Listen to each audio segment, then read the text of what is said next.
The room became bright, but this time there was a male voice that spoke to me.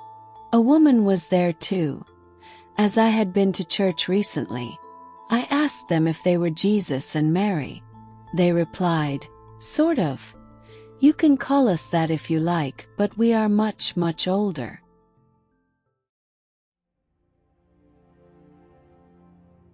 Welcome to Let's Lift the Veil. If these testimonies touch you, help us spread the word.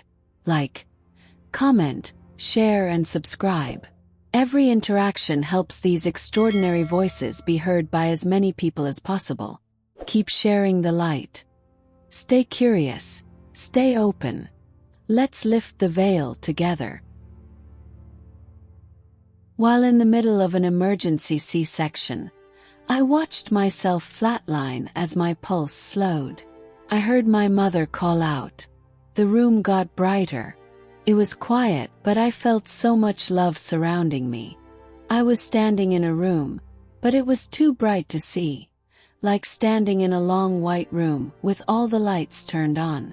I knew I wasn't alone, but could only see shadows of the others. At the end of the room was an even brighter door. The door looked more like sunshine than the bright white light in the room.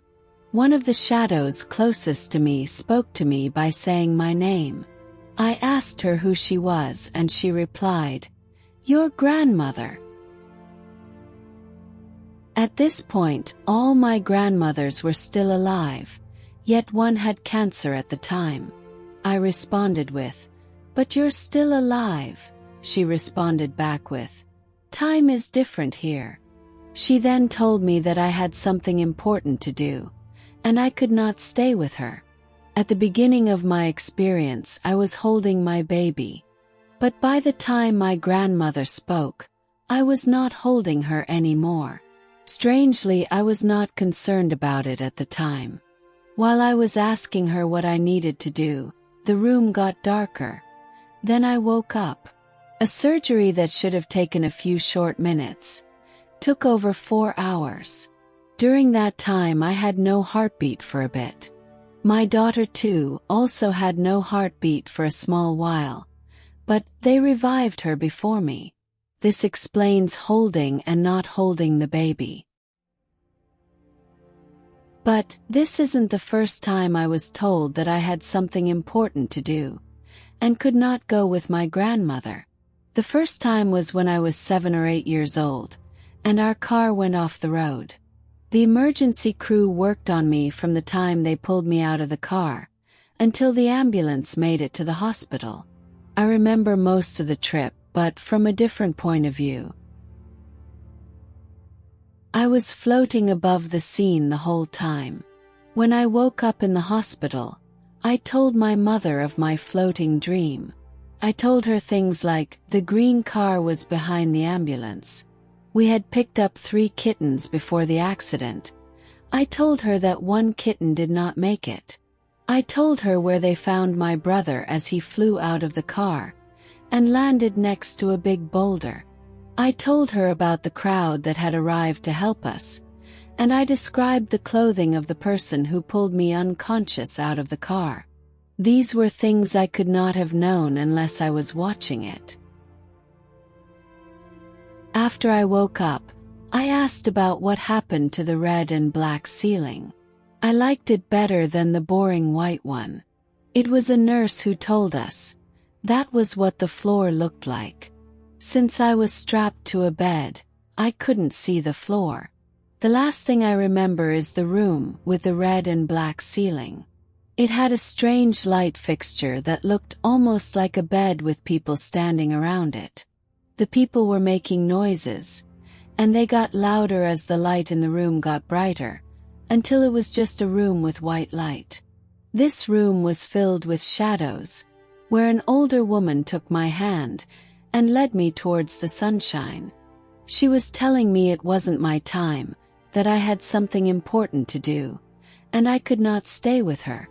I did not ask her who she was, but could feel so very much love all around me, like the white light was hugging me. A few years later, I came down with an illness that left me in bed with a high fever. At this point, I had step-grandparents who were Seventh-day Adventists, who had introduced me to Christianity. I'm not sure how long I was asleep, but my brother later told me. It was a couple weeks. I was so sick they almost took me to the doctors. They gave me an ice bath to bring my fever down. During this time, I had a similar experience as when I had the accident. The room became bright, but this time there was a male voice that spoke to me. A woman was there too. As I had been to church recently, I asked them if they were Jesus and Mary. They replied, "Sort of. You can call us that if you like, but we are much, much older." I could not see their faces, only shadows of their figures. Yellow sunlight-like shadows. Every time they spoke, I didn't just hear it, but saw it in the form of shapes that would grow and shrink depending on their words. They told me they were here to give me a message, that it wasn't my time yet, and that I had something important to do. I asked them what it was, and they explained they couldn't tell me, but it would be my purpose. "What purpose?" I asked them. This is hard to explain, but growing and shrinking shapes also help explain their words. Their explanation was that everyone is here for a purpose, each purpose having an intention to a bigger purpose. This is like a rock thrown into a pond. Each ripple then becomes a wave that pushes little pebbles up onto the shore, to where a bird might find it, using it to aid their digestion, while they fly over a barren land, dropping small seeds along with that pebble in a field, growing flowers for the bees later in the summer. The voices went on to tell me my purpose, however small it might be, was important, and I could not go yet. Again, the yellow sunlight began to fill the room, and I woke up to a very worried stepmother, who thought she had almost lost me.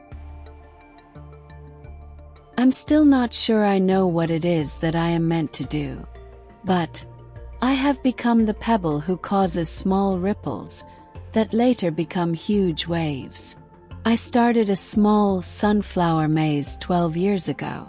Since then, many more have opened, copying the idea. But it is more than that, as our place is all about love, kindness, and enjoying those moments full of love with the family. By doing so, I have inspired others to do similar things. We have more flowers in our community now. And maybe that was my purpose all along, to plant more flowers in this world. My life, behind the veil.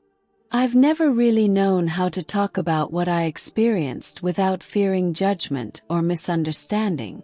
What I can say is that it marked me deeply, even if I didn't immediately grasp the full meaning of it. At the time, I wasn't in a typical life or death situation, at least not in the way people usually imagine. And yet, my entire being went somewhere else.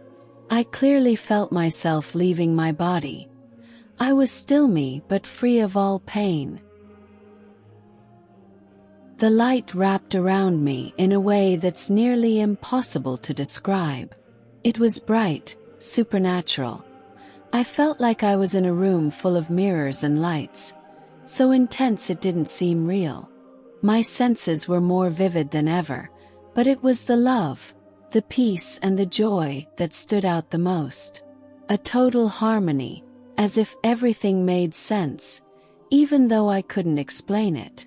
The place I caught a glimpse of wasn't from this earth. It was filled with light and with presences I couldn't fully see, but that my soul recognized. I wasn't alone. A gentle, loving voice introduced herself as my grandmother. And even though she was still alive at the time, everything in me believed it. I could sense other women there too. Ancestors, I felt. They were there watching over me. I was told I couldn't stay, that it wasn't my time yet. That message has come to me more than once in my life. And each time I felt the same thing, that there's something important I'm meant to do. What I took from this experience wasn't just a certainty about the afterlife, but a strange and profound connection to the world around me. Since then, I've perceived things others don't. Premonitory dreams, a sensitivity to others' emotions, a connection to nature that's hard to explain. These aren't gifts, I claim, just extensions of that opened awareness I experienced in the light. I didn't change religions after what happened, but my understanding of the divine did evolve. I realized that God is only part of the whole picture. Some spiritual traditions, like Hinduism, are surprisingly close to what I saw. It's as if the experience didn't transform me overnight, but rather gently shaped my worldview over time. Very few people know what I've been through. I rarely talk about it, because most people either laugh or think I'm unstable.